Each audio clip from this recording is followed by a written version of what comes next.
Good morning, this is Marshall Davis. Today we look at the 13th saying in the Gospel of Thomas. Jesus said to his disciples, "Compare me to someone and tell me whom I am like." Simon Peter said to him, "You are like a righteous angel." Matthew said to him, "You are like a wise philosopher." Thomas said to him, "Master, my mouth is wholly incapable of saying whom you are like." Jesus said, "I am not your master. Because you have drunk, you have become intoxicated from the bubbling spring which I have measured out." And he took him and withdrew and told him 3 things. And when Thomas returned to his companions, they asked him, "What did Jesus say to you?" Thomas said to them, "If I tell you one of the things which he told me, you will pick up stones and throw them at me. A fire will come out of the stones and burn you up." This saying in the Gospel of Thomas stands in clear contrast with another famous passage, this one in the canonical Gospels, where Peter gives his famous confession of faith. There are different versions of it. I'll read the earliest in the Gospel of Mark. It says, "Jesus and his disciples went on to the villages around Caesarea Philippi, and on the way he asked them, 'Who do people say I am?' They replied, 'Some say John the Baptist, others say Elijah, and still others one of the prophets.'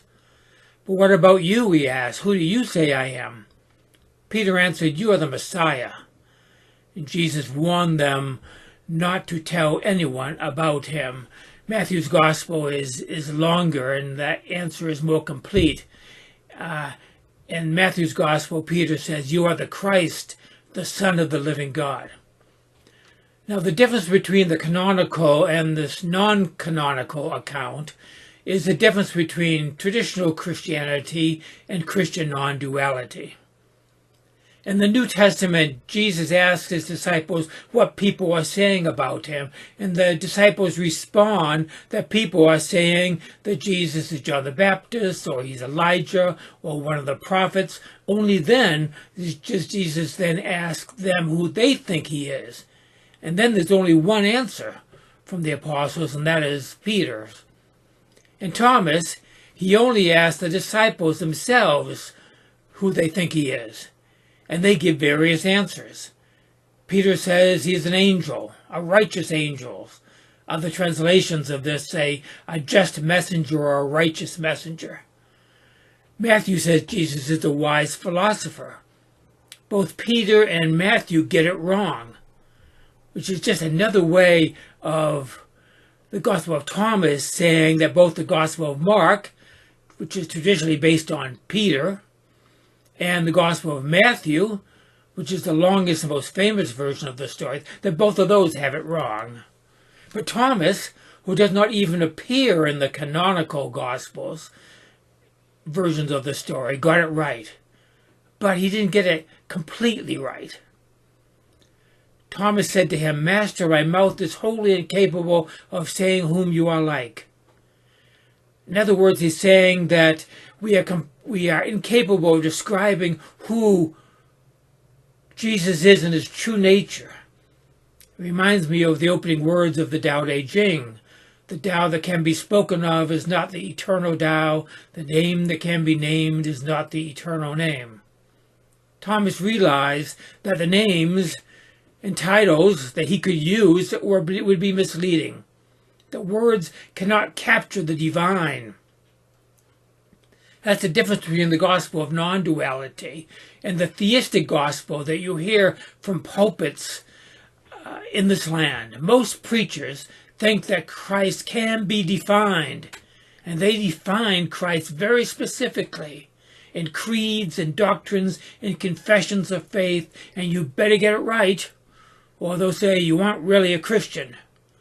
They are so certain that they have the truth that they will excommunicate and label people as heretics, those who don't adhere to their specific verbal construction.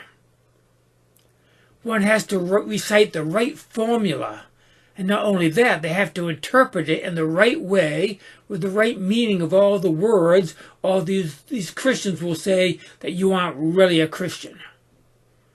For most Christians, theology, orthodox theology, which means right doctrine, is what's important. They believe that ideas about God and Christ are really true, and that holding these beliefs are what matters. In Mark's Gospel, Peter believed Jesus was the Messiah, with all that term meant to Peter. In Matthew's Gospel, there is a later and fuller theological formulation put into Peter's mouth. You are the Christ, the Son of the living God. So Jesus is not just a Messiah, but he's the Son of God.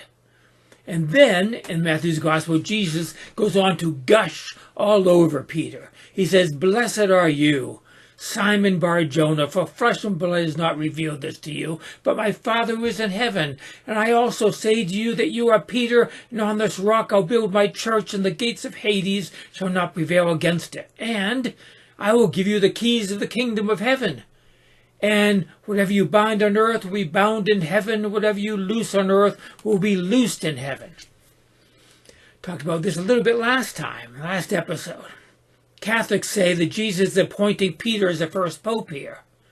Protestants say, no, it's not about being appointed as pope, but the rock that Jesus is talking about is not Peter, but is Peter's confession of faith.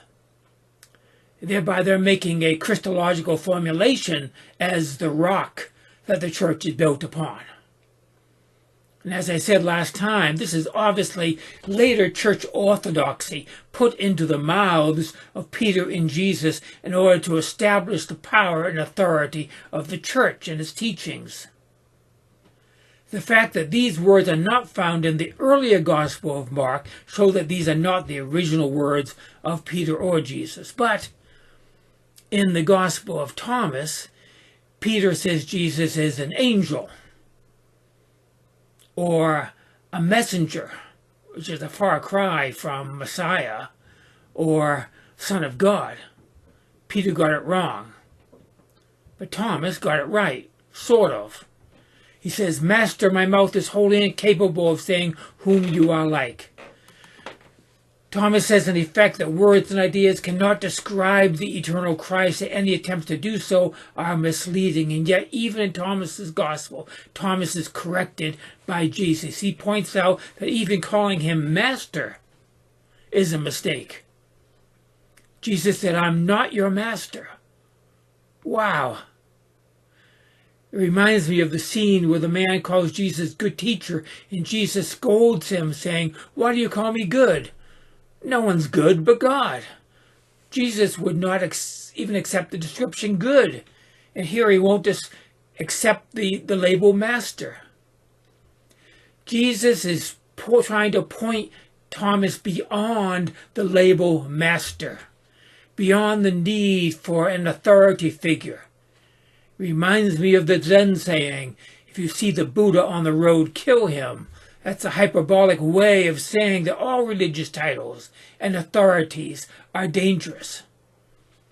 Then Jesus says to Thomas, "Because you have drunk, you have become intoxicated from the bubbling spring which I have measured out." So Jesus is saying that he's not his master. He's just someone who has found the water of life and is spooning it out to whoever is ready to drink it. Reminds me of the Zen master who said that for 40 years he sold water by the river. Jesus sold water by the river for 3 years of his ministry before being killed for doing so. The story is reminiscent of the story of the woman at the well in the Gospel of John. Jesus said to her, "Whoever drinks of this water will thirst again," referring to the water in the well. "But whoever drinks of the water that I shall give him will never thirst. But the water that I shall give him will become in him a fountain of water springing up into everlasting life." The water that Jesus gives just primes the pump. And soon the water will start bubbling up will spring up, well up all by itself. Jesus has been teaching his disciples where to find water, but only Thomas has heard this message and found it and drank of it. He drank so much from it that he's become intoxicated by it, Jesus says. I love that analogy of spiritual awakening. It is an intoxication of joy and peace and love. We see things differently when we drink from the spring of living water of eternal life. On to the rest of the saying. In the New Testament Gospels, after Peter's confession of faith, Jesus instructs the disciples not to tell anyone that he's the Messiah. Scholars refer to this as a messianic secret, and especially it's a theme throughout the Gospel of Mark.